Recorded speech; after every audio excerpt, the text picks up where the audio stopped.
Hoy revisitamos al gato robótico más famoso del mundo en Rincón Nippon. Y además hacemos un recorrido por la Ciudad de México a través de la historia de su cine.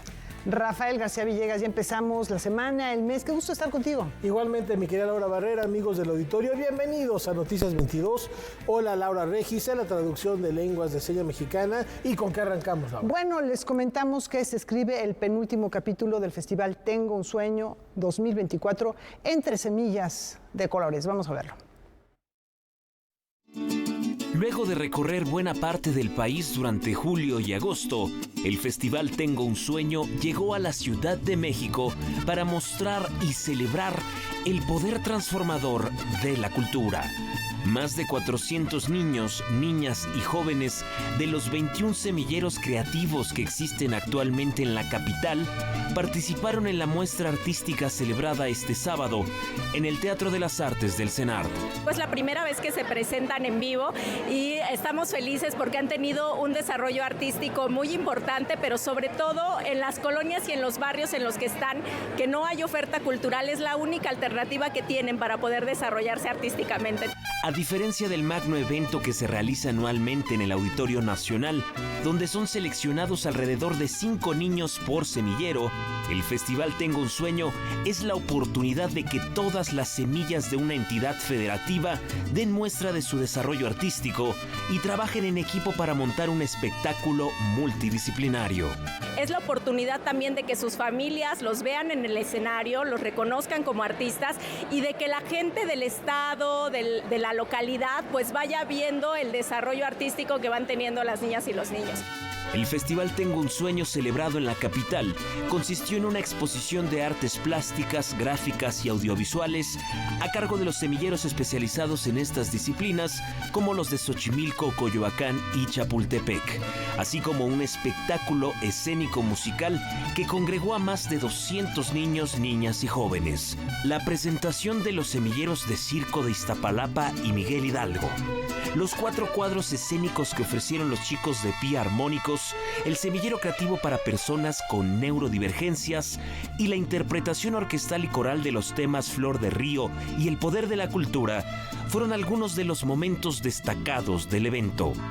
Yo creo que disfrutar el arte en comunidad es de las cosas más bonitas del mundo, porque conoces personas y la manera en la que plasman su vida en un escrito, en un dibujo, en una canción, en un video. Muchísimas gracias a todas las semillas por inspirarme. Muchísimas gracias a los jardineros que nos han cuidado con tanto esmero y muchísimas gracias a la Secretaría de Cultura por hacer que todo esto sea posible. En poco menos de 6 años, los semilleros creativos han ido cobrando fuerza a lo largo y ancho del país. Tal ha sido su impacto en las comunidades donde se asientan que la presidenta electa Claudia Sheinbaum se ha comprometido a darles continuidad. Eso da mucha esperanza a todos los niños, a las niñas, a los docentes y a los promotores de las localidades porque su trabajo está siendo reconocido a nivel nacional. Noticias 22, César H. Meléndez. El llamado a la memoria y la resistencia se viste de danza, música y fotografía. Así se celebró la tercera raíz. Este sábado se realizó la primera edición del Festival Afrodescendencias en la Ciudad de México, Memoria Histórica y Resistencia, en un esfuerzo institucional y civil por visibilizar y reconocer las contribuciones históricas, culturales y sociales de la población afrodescendiente de nuestro país, que actualmente asciende a más de 2.5 millones de personas, de acuerdo con datos del INEGI. Desde la UNESCO, junto al gobierno de la Ciudad de México y al Fondo de Población de Naciones Unidas, queríamos hacer un evento de celebración, de reivindicación y de memoria.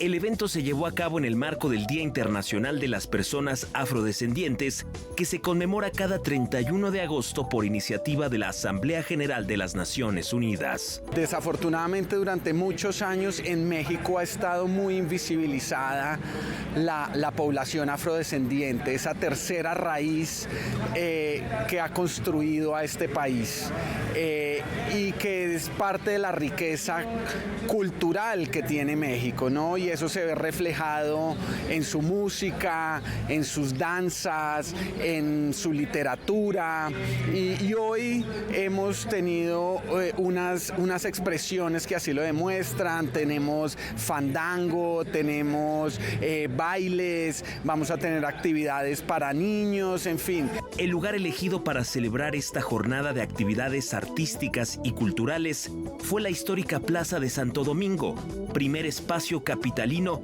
reconocido por la UNESCO como sitio de memoria de la esclavitud. Y también es muy importante que se esté llevando a cabo en este lugar, que es la Plaza de Santo Domingo, porque la Plaza de Santo Domingo fungió como un espacio de venta de personas esclavizadas en la época colonial. Y es como una expresión de rebeldía, una expresión de resignificar el espacio y poderlo nombrar de otra forma, ¿no? A lo largo del día se desarrollaron actividades tales como presentaciones musicales, demostraciones dancísticas, conversatorios, talleres y la inauguración de una exposición fotográfica. Este mosaico de expresiones puso de manifiesto la invaluable impronta cultural de la tercera raíz de México, así como las formas de resistencia que las comunidades afrodescendientes han sostenido desde tiempos de la colonia. Noticias 22, César H. Meléndez. Los destellos sonoros de México se materializan. Todo está listo para este programa de intimidad musical.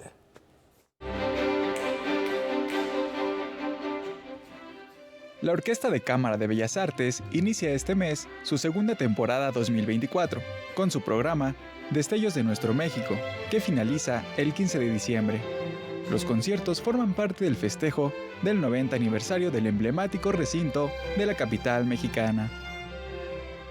Arrancamos con 4 conciertos ya esta semana, miércoles, jueves, luego el domingo, que es interesante porque este concierto está abierto al público, familiar, didáctico.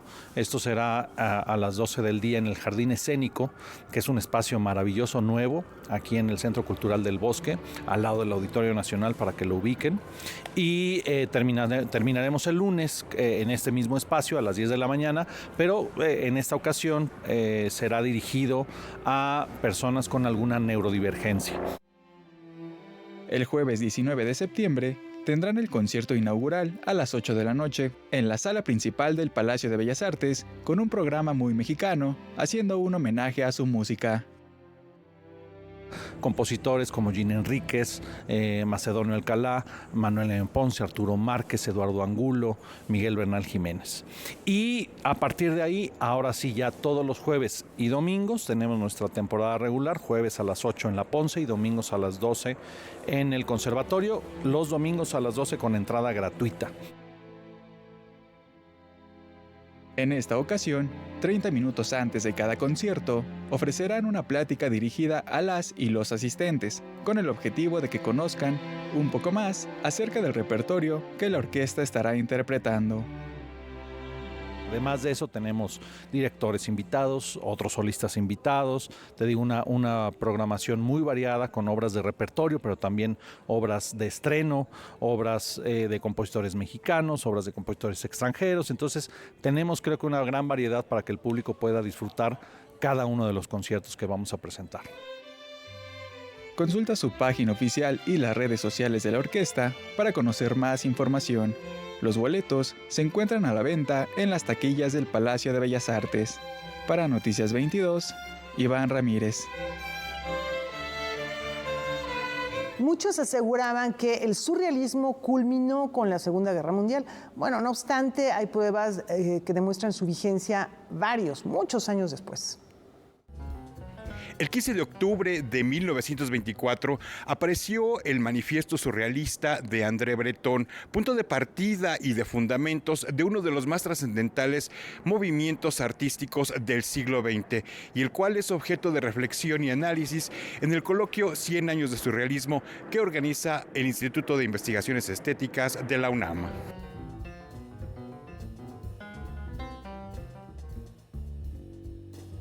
Es un movimiento muy fuerte que ha incluso suscitado pues el rechazo también, ha intentado en alguna manera ser un poco ocultado, visto de manera muy superficial como una vanguardia más, ¿no?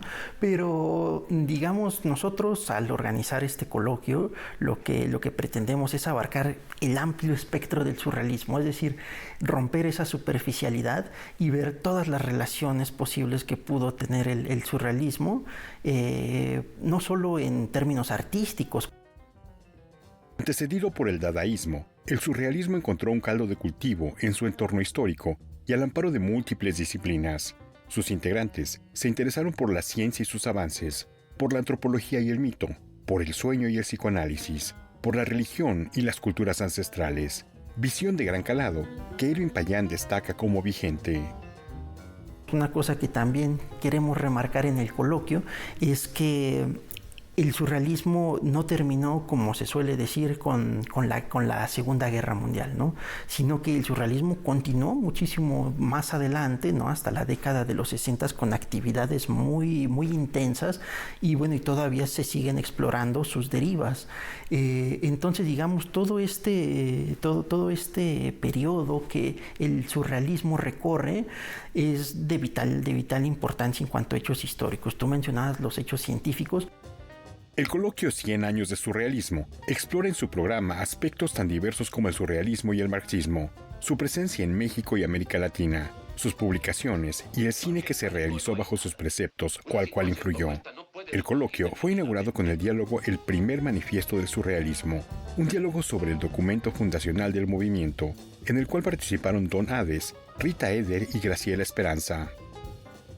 Breton define en ese primer manifiesto, y ahí está la psicología y el psicoanálisis, define al surrealismo como automatismo psíquico puro, ¿no? Y digamos, él quiere evitar toda intervención del pensamiento racional, moral, toda especie de autocensura para que el pensamiento fluya libremente en la poesía principalmente. Es curioso, por ejemplo, que los surrealistas en un principio, en ese manifiesto de hecho, asumían el surrealismo como un movimiento casi puramente literario, ¿no? Y es curioso que ahora recordemos al surrealismo mucho más por las artes plásticas. El coloquio 100 años de surrealismo se lleva a cabo del 2 al 5 de septiembre en el Instituto de Investigaciones Estéticas de la UNAM. Sus actividades son transmitidas a través del canal de YouTube del Instituto. Noticias 22, Víctor Gaspar. La literatura tiende puentes entre México y Mozambique. Hola, ¿qué tal? Pues el ganador del Premio Field de Literatura en Lenguas Romances 2024 es para Mia Couto de Mozambique. Así se dio a conocer esta mañana aquí en la ciudad de Guadalajara. El jurado decidió conceder por unanimidad el galardón al escritor mozambiqueño de lengua portuguesa Mia Couto. Com uma enorme surpresa para mim, na verdade, como vocês podem imaginar, eu não estou a receber a notícia hoje, eu recebi a notícia há 2 dias atrás, acho eu, foi há 2 dias ou 1 dia atrás, eu nem sei, fiquei de tal maneira entusiasmado que... E eu posso dizer que nem sequer atendi a chamada, foi preciso alguém insistir com mensagens, dizendo, atenda o telefone, porque eu não reconhecia um número vindo do México, então é uma grande surpresa e uma bela surpresa. Eu já estive na Feira Internacional de Guadalajara, estive noutra condição, de um dos tantos escritores que aprendi, digamos que aprendi a conviver com gente que eu não conhecia, outros que já conhecia, então nunca pude imaginar que eu estaria hoje nessa outra condição de ser eu o homenageado, por mim, eu não sou eu, acho que não sou eu o homenageado, mas a literatura moçambicana. Para esta edición 39 de la Feria Internacional del Libro de Guadalajara se recibieron casi 60 postulaciones en 6 lenguas diferentes. Mia Couto ha explorado la poesía, el cuento, la narrativa, pero sobre todo el periodismo.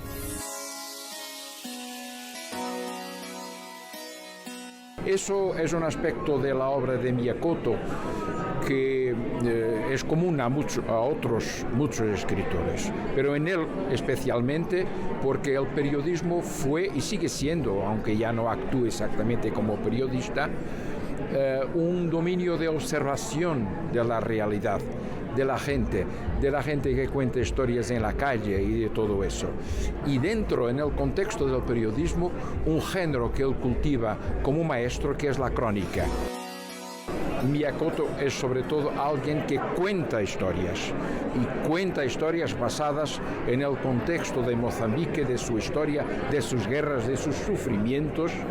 Y por eso yo he dicho en las reuniones del jurado que él es un escritor del pasado reciente, del presente y del futuro. Estos temas de África, ¿qué es lo que ha logrado? Durante el breve encuentro que tuvo desde África con la prensa, Quoto reconoció que se viven momentos difíciles para el periodismo, que gusta de la historia y que le gusta jugar con el lenguaje como lo hicieron Juan Rulfo, Carlos Fuentes y Octavio Paz.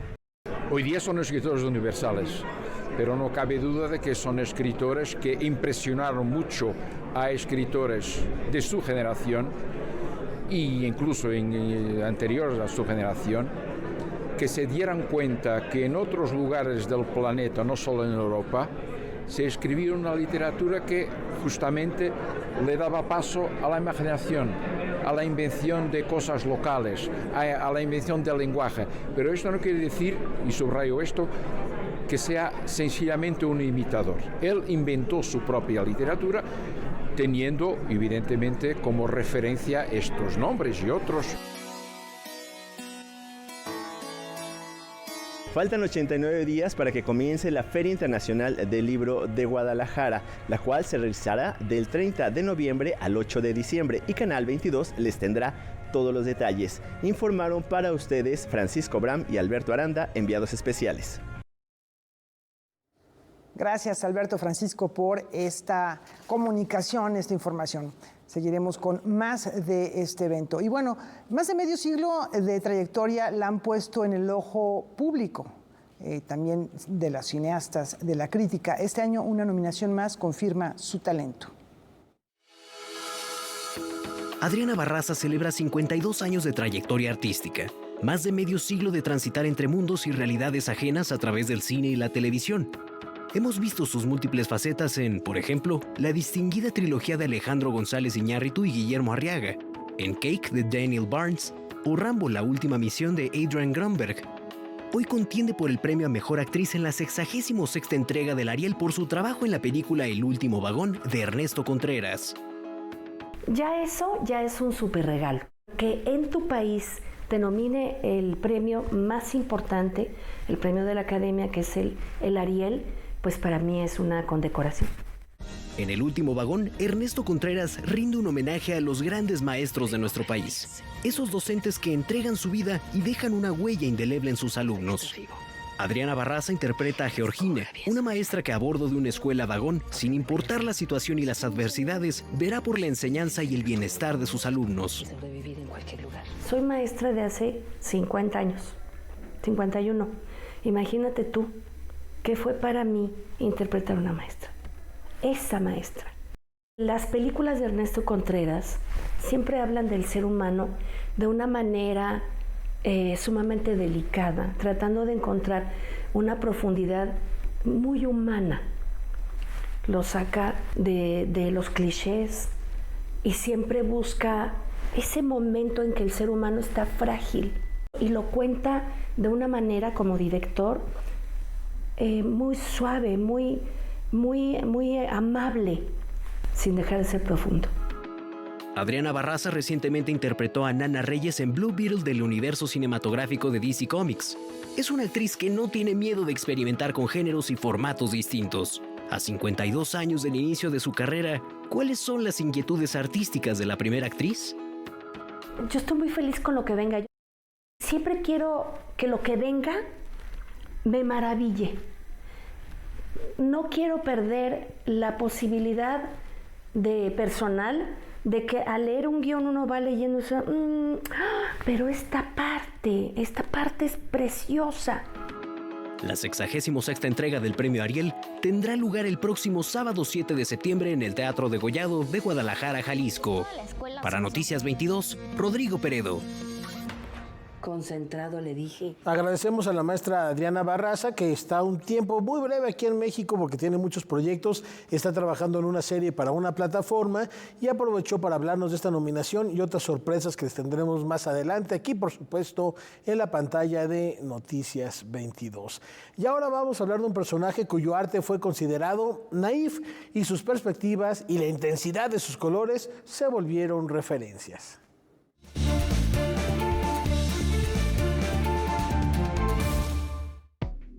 Artista francés autodidacta que construyó su propio mito y legado, pasando de ser humillado a ser admirado.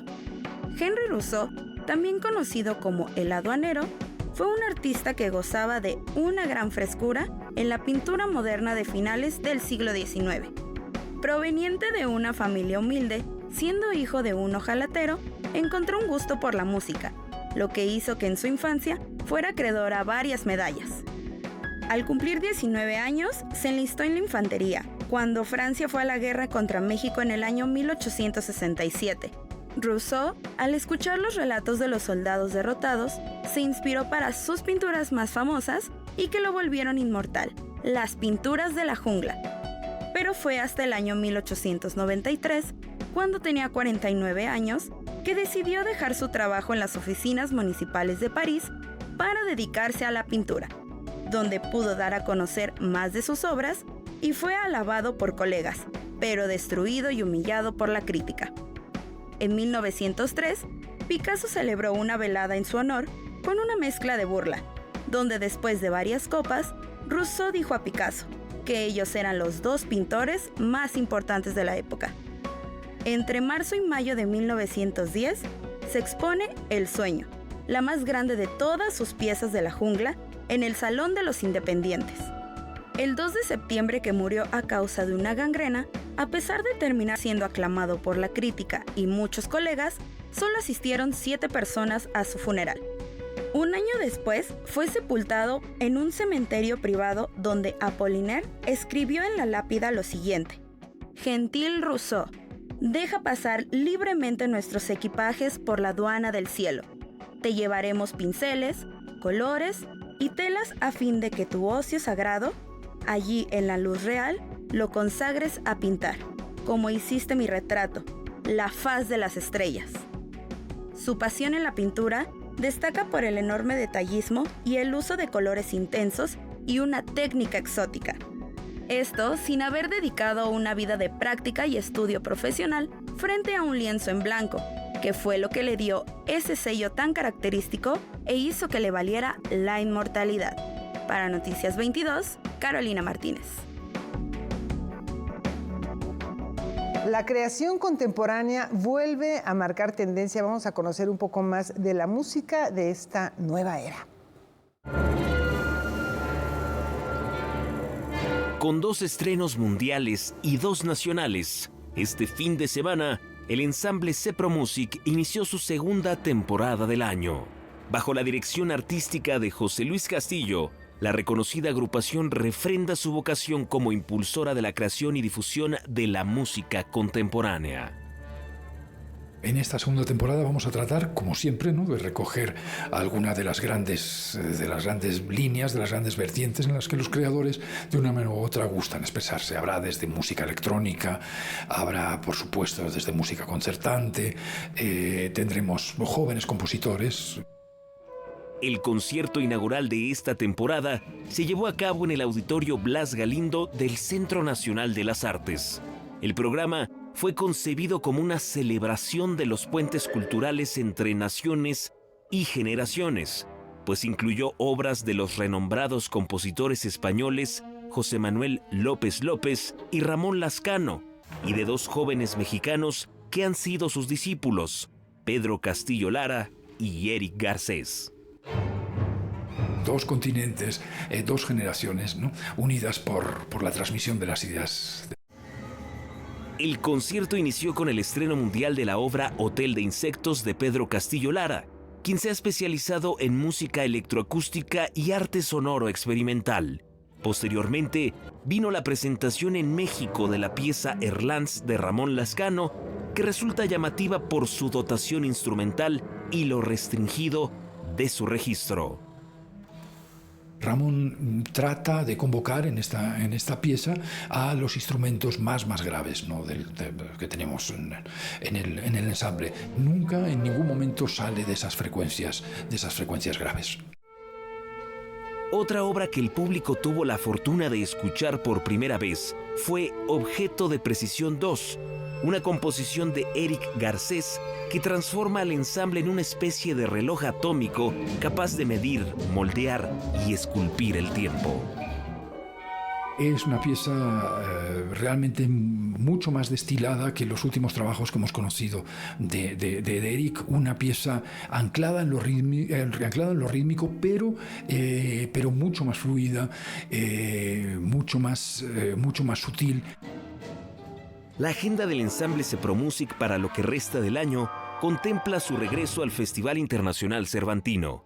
En las redes sociales del grupo podrá estar al tanto de su programación semanal. Noticias 22, César H. Meléndez. La definición científica de un fractal refiere a una estructura que se repite a diferentes escalas. Vamos a descubrir qué sucede cuando eso se transforma en música. A partir de una reflexión sobre el poder del sonido y los fractales, Gabriela Ortiz creó Fractalis, concierto para piano y orquesta. El proceso previo al estreno en México y que ocurrió posterior a la pandemia fue filmado para la realización de un documental.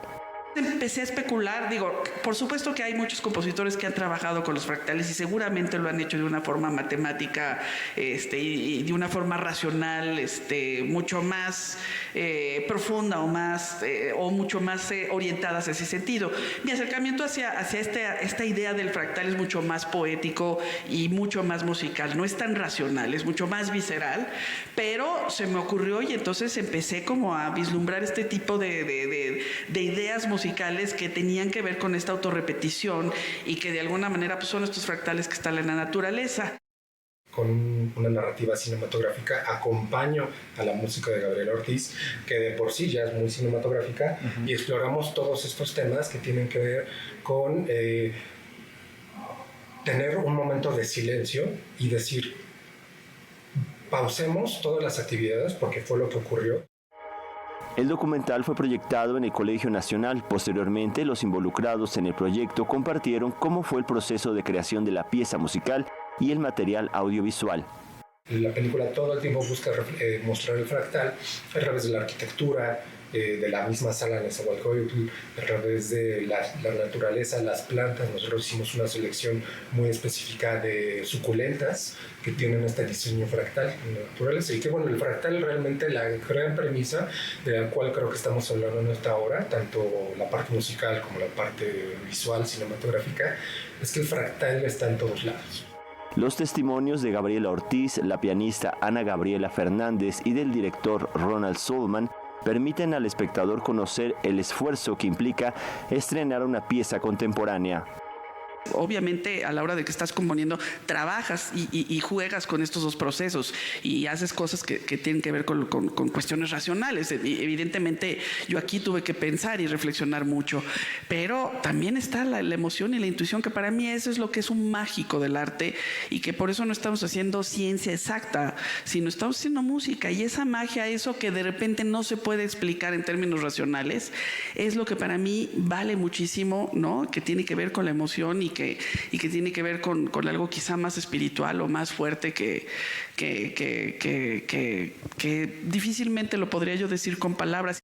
Te podría decir casi, tal vez no la primera, pero sí a la segunda vez que escuché la obra, le entendí, porque toma referentes de muchos compositores franceses que yo he escuchado, que me gustan también, empezando con Debussy, con Ravel y hasta llegar tal vez hasta Oliver Messiaen. Noticias 22, Alberto Aranda.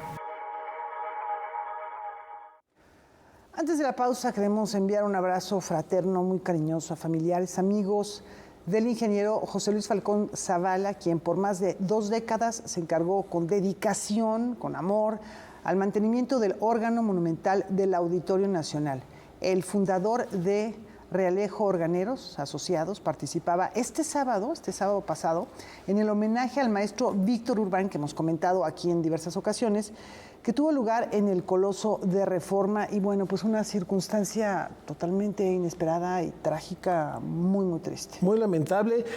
Todo sucedió y se dieron cuenta todo el mundo porque se quedó pegado una de las notas en uno de los tubos. Estamos hablando de cientos de pipas que hacen ya lo decíamos, el órgano monumental más grande de América Latina. Fue el maestro a arreglarlo, a destrabar la nota que se había quedado pegada. El organista que estaba en turno dijo, bueno, gracias, un aplauso al ingeniero, y anunciaron, tuvo un desvanecimiento, va en una ambulancia. Cuando acabó el concierto, lamentablemente notificaron su deceso. Entonces, el contraste es que se murió haciendo lo que le gustaba, se murió con un aplauso en el Auditorio Nacional y vaya pues. El orgullo, la dignidad, la entrega, el valor. De verdad es que sí es admirable. Porque cuando hablamos de organistas, sobre todo en estos instrumentos tan imponentes, muy pocas veces volvemos a la mirada al trabajo de los técnicos. Y él era un hombre, como bien refieres, entregado a cuidar y a preservar este instrumento. Y bueno, otro abrazo a tu familia, a sus así es, personas nuestra más solidaridad cercanas. Y pronta resignación. Y con este recuerdo y un breve homenaje desde Noticias 22, vamos a una breve pausa.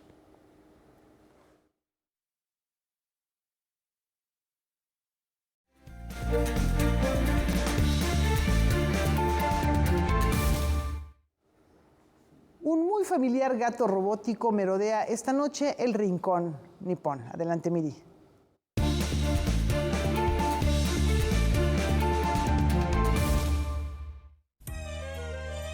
Konnichiwa amigos, bienvenidos a Rincón Nippon. Soy Miri Murasaki y hoy les hablaré sobre uno de los personajes más icónicos de la cultura popular japonesa, Doraemon. Doraemon, el gato robótico del futuro, fue creado por el dúo de mangakas conocidos como Fujiko F. Fujio.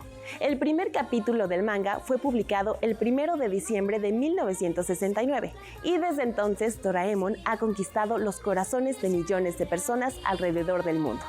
Este amado personaje, con su bolsillo cuadrado lleno de inventos increíbles, ha enseñado lecciones valiosas y proporcionado infinitas risas a niños y adultos por igual. Algunos de sus inventos más famosos incluyen la Dokodemo Doa o puerta mágica y el Takecopter o helicóptero de bambú. El anime de Doraemon comenzó a transmitirse en 1979 y las voces de los personajes principales han dejado huella imborrable en nuestros corazones.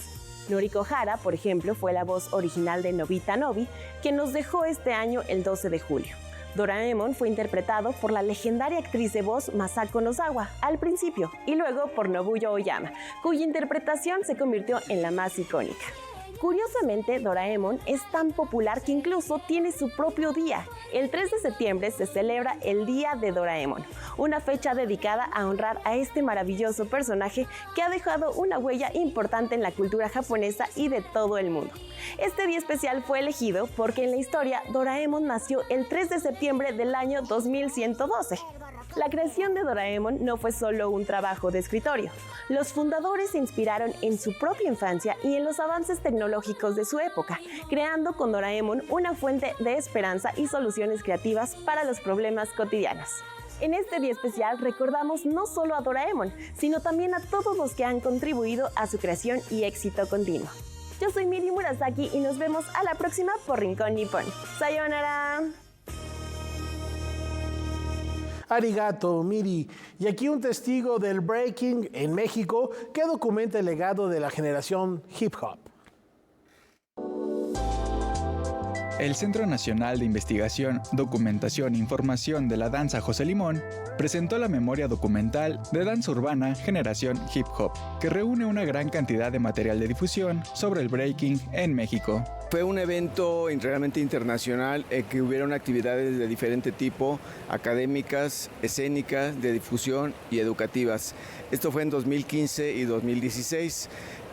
Fueron actividades simultáneas, es decir, la gente podría estar desde las 10 de la mañana hasta las 8 de la noche queriendo ver o una película o una conferencia, una clase magistral, viendo las batallas, viendo cine, viendo las mercancías que hacen los chicos como parte de sus elementos de la cultura hip hop. La investigación está conformada por fotografías, videos de batallas, clases magistrales, notas de prensa que en ese momento cubrieron el evento y las transcripciones de las conferencias. Y bueno, como parte de mi trabajo de investigación, lo que hice fue generar un proyecto de un área que no se había atendido hasta ese momento, que era la de la danza urbana, en concreto el hip hop. Entonces, a raíz de que hice mi proyecto de investigación, se continuó, hice el trabajo de rapport, o sea, de acercamiento con la comunidad hip hop, lo cual permitió que se creara una publicación, un libro que se llamó El Breaking en México, cruce de identidades entre la música y la danza. Entonces, este encuentro danza urbana fue como una extensión de mi investigación. El material podrá ser consultado en la página oficial de CENIDI Danza, con el objetivo de que sea utilizado también por las nuevas generaciones que quieren conocer más sobre el hip hop como género dancístico y para futuras investigaciones. Además tiene con muchos elementos innovadores y muy llamativos para la comunidad. Entonces yo creo que en septiembre, finales de septiembre, estará ya la liga donde la gente pues lo podrá revisar.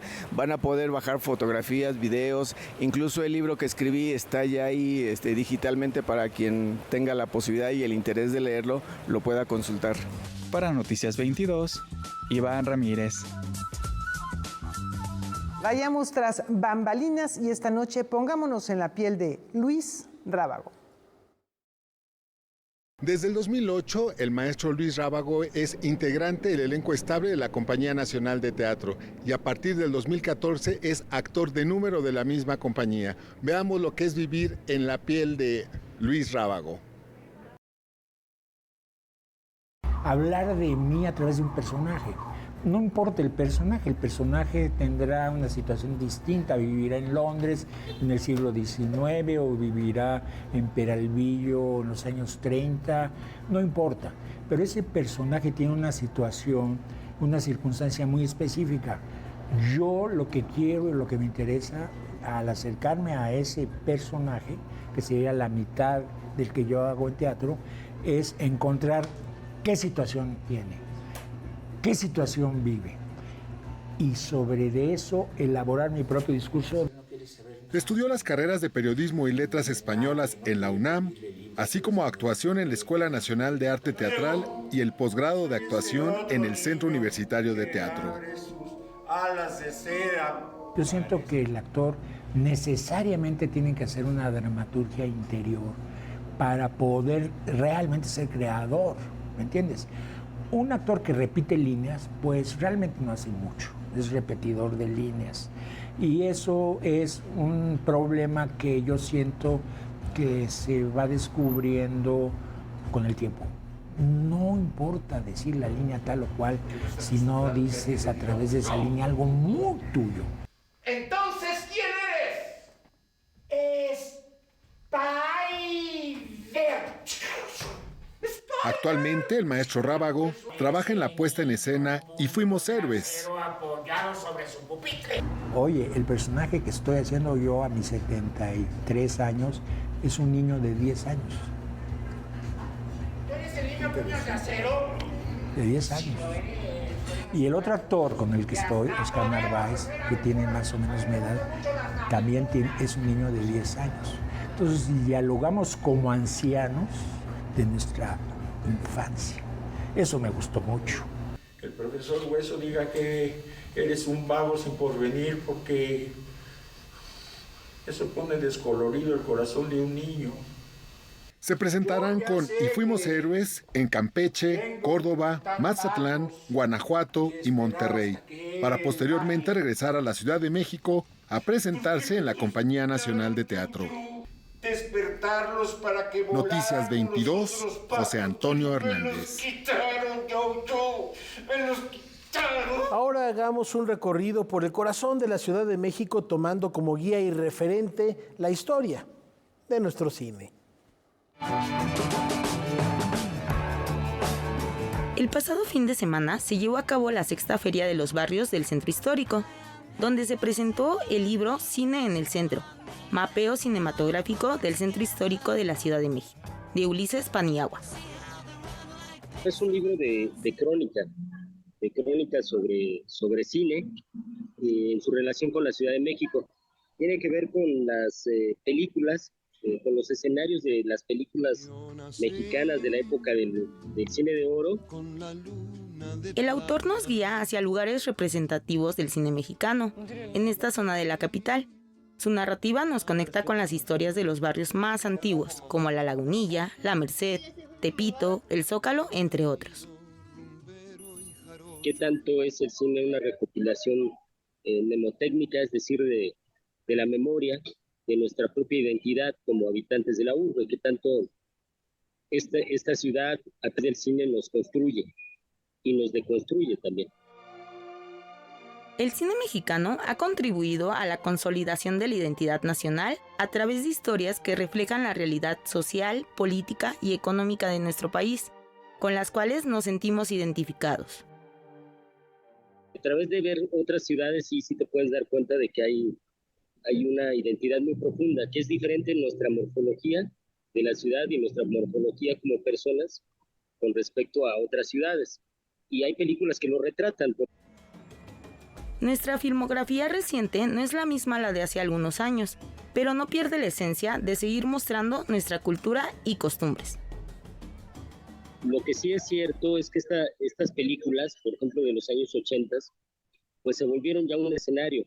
Y en el libro llego a citar películas de este tipo, películas de serie B, películas que reconozco que no son mis favoritas, que a veces estaban mal producidas, que a veces había demasiado albur o demasiadas alusiones a la sexualidad en contra de la mujer, pero que forman parte de la cultura popular, son parte de nuestra identidad. Para Noticias 22, Ángela Méndez. Bueno, hay una gran recomendación. Y bien, mujeres y teatro, vamos a conocer más sobre el lado femenino de nuestras artes escénicas. Estela Leñero, autora y dramaturga mexicana, presentó el pasado fin de semana el libro Tiempo de Mujeres en el Teatro Mexicano del siglo XXI, el cual busca visibilizar la presencia femenina en las artes escénicas. Es una propuesta de visibilización de las mujeres que hacemos teatro en el siglo XXI en México. Y con esto, principalmente en la Ciudad de México, y con esto mostrar sus propuestas, sus trabajos, sus pensamientos y planteamientos escénicos que por lo general están dentro de una minoría de posibilidades para mostrar estos trabajos. En la actualidad, en donde la presencia femenina aún parece minoría, la inspiración llega al buscar un lado más liberador y abierto hacia la presencia de las mujeres en trabajos y construcción de personajes en el teatro mexicano. Si tengo que escoger de todas estas notas que he escrito a lo largo de 20 años, pues escogí las encabezadas por mujeres. Y eso que fueron 100 montajes, o sea, de por sí dejé fuera muchas cosas, porque es mucho trabajo, 20 años o mucho tiempo de estar viendo teatro en los dos sentidos, de teatro de mujeres, pero teatro de mujeres y hombres, ¿no? Pero sí, de todo esto escogí las propuestas de las mujeres, dramaturgas y directoras, autoras de libros. El impacto pensado de esta obra se espera al menos cierre brechas y permite analizar desde ese lado femenino cómo ha sido y es la aportación de las mujeres al teatro. Creo que este libro es muy importante porque poco se conoce del trabajo de las mujeres, porque lo que más se conoce de las mujeres en el teatro mexicano es su participación como actrices, y aquí estamos viendo como este otro lado de las mujeres creadoras, y creo que también es muy importante, y que en las mismas reseñas incorporo al trabajo de las mujeres actrices, pero el criterio es ese. El libro Tiempo de Mujeres en el Teatro Mexicano del siglo XXI, que menciona grandes nombres como el de la productora María Antonieta Rivas Mercado o la actriz Virginia Fábregas, ya se encuentra disponible en la página de la Casa del Libro de la Universidad Autónoma de Nuevo León y en Amazon. Noticias 22, Humberto Castorena. Este grano de sal viaja contracorriente de la mano nada menos que del padre de Tom Sawyer.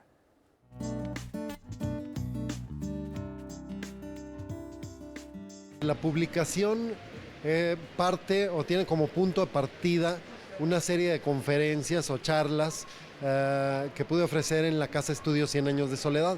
Ofrecí, me parece que fueron 6 charlas en torno a la obra de Mark Twain, este autor fundacional para la literatura en lengua inglesa y literatura universal. Y básicamente mi propuesta era hacer un seguimiento biográfico, digamos, seguir los principales puntos de su biografía y hacer también un análisis de algunas de sus obras. Conocer a un Twain que no ha sido tan leído, es decir, lo conocemos como un autor de libros para niños, de novelas juveniles, pero es mucho menos leído como un autor de libros de viajes, como un autor de reportajes periodísticos, como un autor de novelas policiales, que también las tiene. Es de hecho pionero en el género, y todo eso también está ahí. Twain fue un maestro de lo que hoy llamamos autoficción. ¿Qué quiere decir? Cuando el autor se toma a sí mismo como personaje y lo que escribe parte de sus propias experiencias, sin que eso implique necesariamente que solo está diciendo cosas comprobables, ¿no? Twain ya lo hacía y lo hacía muy bien. Creó un personaje, toda una mitología alrededor de él y de una presencia que no podemos disociar, que es el río Mississippi. Es un privilegio formar parte de esta colección que lanzan justamente Editorial Grano de Sal y la Fundación para las Letras Mexicanas, porque básicamente se trata de una propuesta de aproximación, de divulgación, ¿no? Por eso somos escritores hablando de escritores y es un enorme privilegio para mí.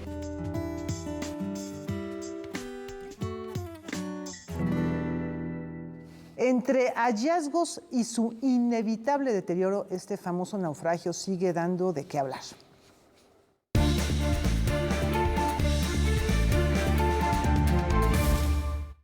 Nuevas imágenes del Titanic dejan ver el daño que provoca el paso del tiempo.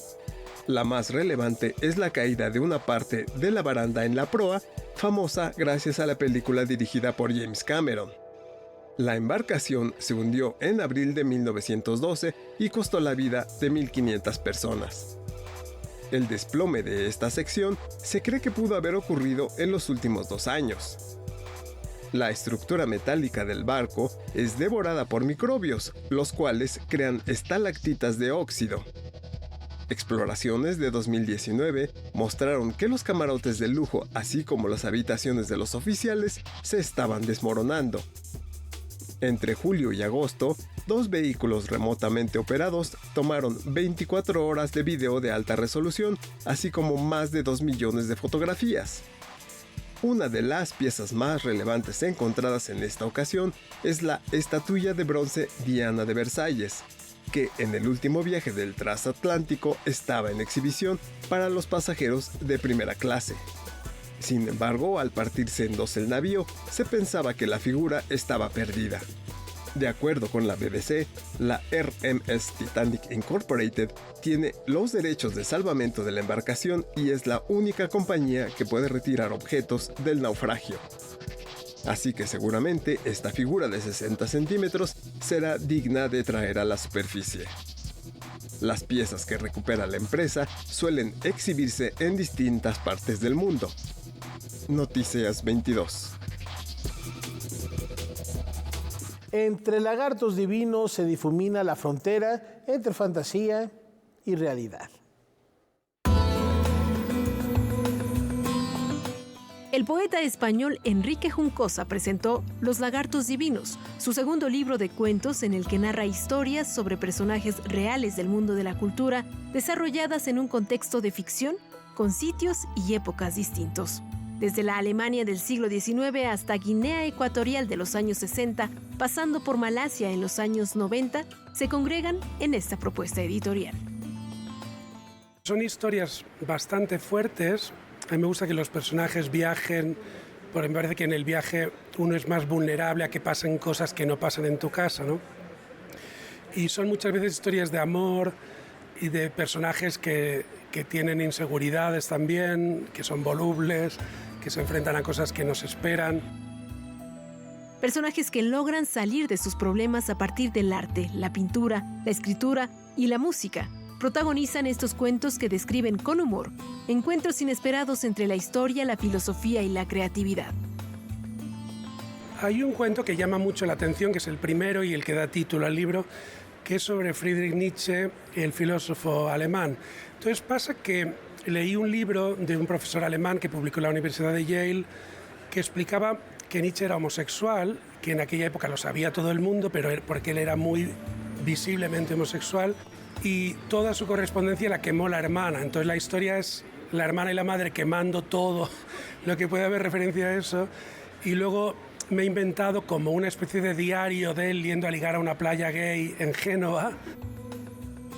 Aquí, Juncosa se centra en los aspectos positivos de cada momento de la vida de los personajes que retoma en su libro.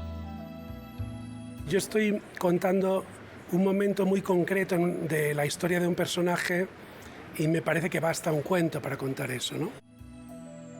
Los Lagartos Divinos es una publicación de Galaxia Gutenberg. Noticias 22, Karen Rivera. Bastan unos acordes y mucho ritmo para emprender un viaje entre Túnez y Veracruz. A pesar de la distancia geográfica que los separa, más de 10.000 kilómetros de Océano Pacífico para ser precisos, México y Túnez comparten un vínculo cultural poco conocido. Dos de sus géneros musicales tradicionales, el son jarocho y el stambeli, tienen semejanzas en sus estructuras rítmicas y técnicas de interpretación. Así quedó demostrado este sábado cuando el legendario grupo veracruzano Mono Blanco compartió el escenario del Palacio de Bellas Artes con los músicos tunecinos del proyecto León Brie, que dirige la pianista e investigadora Iqbal Hamsawi. Acompañados por el pianista español Omar Sosa, el percusionista venezolano Gustavo Valles y el músico puertorriqueño Pablo Hernández, ambas agrupaciones deleitaron al público con un programa que enfatizó las correspondencias musicales de carácter mestizo que hermanan a nuestros pueblos. El concierto tuvo como marco la conmemoración por los 90 años del Palacio de Bellas Artes y la pronta conclusión del Decenio Internacional de los Afrodescendientes, que ha servido para reconocer la herencia cultural del continente africano en distintas latitudes del mundo. Y a propósito de música, hoy nos despedimos celebrando el cumpleaños 71 del compositor, director de orquesta, saxofonista, arreglista, productor estadounidense John Zorn. Y aunque no le gustan las etiquetas, hay quienes lo consideran como el precursor del jazz postmoderno, responsable también de varias bandas sonoras. Zorn se presentó el año pasado en nuestro país, era la quinta vez que visitaba México, y además él dice, todas las etiquetas que le ponen así jazz, es para vender, lo importante es hacer música. Música ambient le han dicho, música, bueno, de todo, hace él un gran talento. Disfrútenlo, muy buenas noches.